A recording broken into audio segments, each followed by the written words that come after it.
Relatório final do julgamento federal de Charles Combs Didi, né? 19º dia, data 9/6/2025.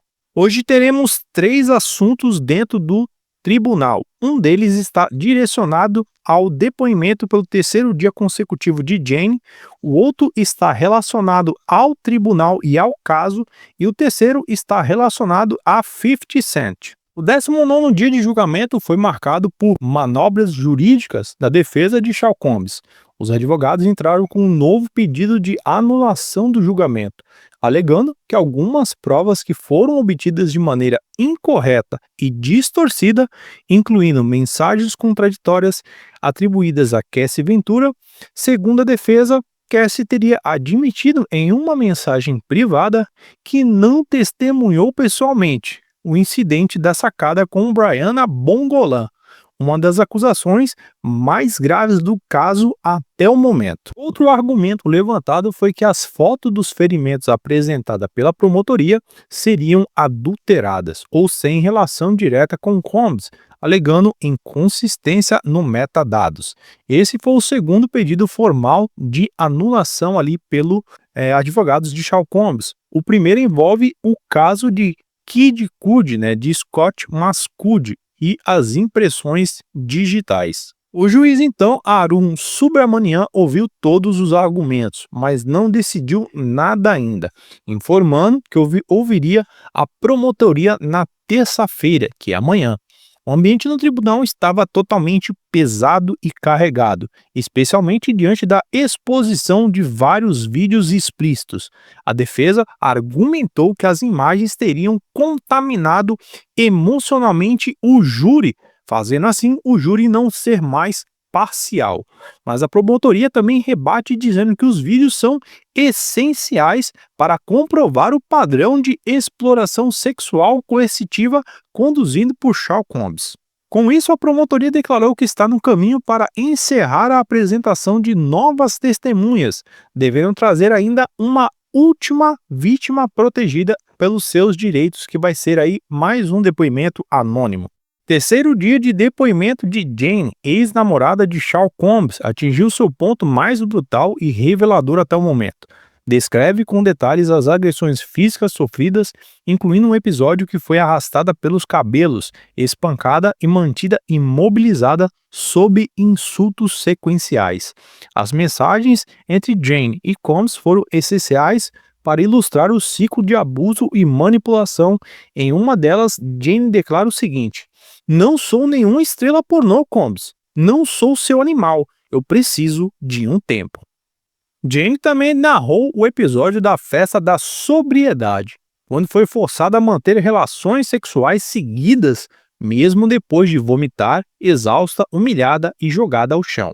Ela confirmou que Combs continuava pagando seu aluguel e honorários advocatícios, mantendo a dependência emocional e financeira constante. Um dos momentos mais fortes foi a conexão direta com o processo de Cassie Ventura. Jane relata que ao ler o processo sentiu como se eu estivesse lendo a minha própria história, confirmando o padrão sistemático de exploração praticado por Combs sobre a aparência do relacionamento entre as duas. Ela foi incisiva nas mensagens enviadas a Combs: "Você colocou e pagou todos esses homens perigosos para me perseguir e arriscou a minha vida e a minha saúde. E ainda, por favor, pare de usar essas mulheres para o seu fetiche. Contrate logo prostitutas e pare de prejudicar emocionalmente as mulheres que te amam." Fecha aspas. Jane também revela o pavor ao descobrir que o vídeo com o ator pornô Sleeve estaria prestes a ser vendido a tabloides sensacionalistas, um episódio que deixou ela em total colapso. Mesmo após expor toda a violência, Jane finaliza com muita serenidade: "Eu apenas rezo pela cura contínua dele. Rezo pela paz dele, que ele tenha um momento de tranquilidade." O júri também testemunhou um vídeo onde Jane aparece ali com alguns hematomas visíveis, né? Um olho roxo, né? Ali próximo à região esquerda, né? e também uma marca de vergalhão na testa, como se fosse um calombo, que era bem visível através da imagem. E ela tentou disfarçar isso com maquiagem no rosto. Isso foi apresentado ao júri também, nessa recorrente desses vídeos que eles acabaram vendo. O vídeo não está disponível ao público, mas foi ali mostrado ao júri, ao tribunal. Sean Combs declara que basicamente os dois estavam terminando e que seriam apenas amigos, e testemunha dizendo que ela amava ele, mas ele não amava ela. Ele fala isso claramente ali no tribunal. Em um outro momento, Jane também diz que Combs enviou alguns dólares para cobrir os gastos do artista e os danos à casa dela. Ele pediu ao seu assistente Jonathan e a um segurança que entregasse ali entre 10 a 12 mil dólares em dinheiro para Jane, para cobrir os gastos que foram ali danificados por uma briga que teve com ela de noite, onde Combs acabou quebrando algumas portas e alguns eletrodomésticos e móveis ali, né, também. Então ele acabou dando esse dinheiro. Ele colocou parte do dinheiro em uma sacola, cobriu com papel e pediu que a entregasse. E Jane acaba relatando que a briga aconteceu porque Combs acabou vendo uma conversa dela com uma artista chamada Antonie, que ela tinha conhecido em Las Vegas em janeiro de 2024. Depois disso, ele perdeu a cabeça totalmente e acabou agredindo ela e quebrando a casa toda. Então, Jane também relata como que foi a briga e o porquê daquele olho roxo e também do vergalhão na testa. Eu dei um soco nele e depois ele me deu um soco.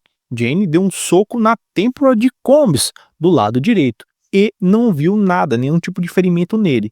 Combs então deu um outro soco na cabeça dela, do lado esquerdo, 2 vezes muito mais forte. Um na testa e um ao redor dos olhos. E aí que é onde aconteceu aquele olho roxo e aquele vergalhão. Ela detalha isso. Também relata que depois disso ele começou a chutar ela e começou a jogar várias coisas nela na sequência, ou seja, todos os móveis quebrados, eletrodoméstico, ele acabou pegando algumas coisas dessas e jogando na direção dela. Por isso que muita coisa quebrou, né? Ela relata tudo isso depois das primeiras falas. Muita coisa desse terceiro dia de depoimento da Jane é repetido com perguntas e contextualizando o primeiro dia de depoimento dela e o segundo, para ver se tudo está indo de acordo com o que ela falou. Ou seja, é muita coisa repetida, então eles ficam testando a memória da pessoa, ali os advogados e a promotoria, para ver se tudo é a mesma coisa sempre. Então, a gente não vai entrar muito em detalhes anteriores, nem do segundo e nem do primeiro aí depoimento dela, que são coisas repetidas. A gente só colocou ali agora as partes que ela falou hoje do terceiro dia de depoimento seguido dela. Então foi tudo isso que ela falou, depois disso ela terminou aí o seu depoimento. Julgamento totalmente conturbado, agora temos também ali uma relação entre 50 Cent e o conflito com Sean Combs. O nome de 50 Cent voltou ali ao centro do debate, não como testemunha formal, mas ligada à história de rivalidade e ameaças veladas atribuídas a Combs. Capricorn Clark, ex-assistente de Diddy, revelou que Combs costumava andar armado esperando um possível confronto com 50 Cent.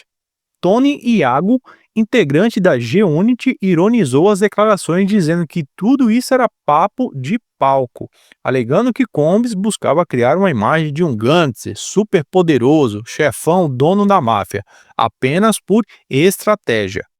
Em paralelo a tudo isso, o 50 Cent acabou desenvolvendo uma série chamada Mogu, focada ali nos bastidores obscuros da indústria musical, uma narrativa que ecoa diretamente ao colapso midiático de Sean Combs. Mesmo não fazendo parte formal das acusações criminais, essa conexão com 50 Cent e o contexto midiático reforça o desgaste social e cultural enfrentado por Sean Combs Diddy, ampliando o impacto público do caso. Com isso, a gente termina aí todas as novidades do depoimento do dia 9/6, né? Amanhã provavelmente vai ter mais depoimentos aí, mais novidades que a gente vem trazendo no canal na íntegra. E se você gostou do vídeo, não se esqueça, senta o dedo no like, compartilha, ajuda a gente aí a fortalecer ainda mais a nossa comunidade. E um até mais e obrigado. Eu vou ficando por aqui.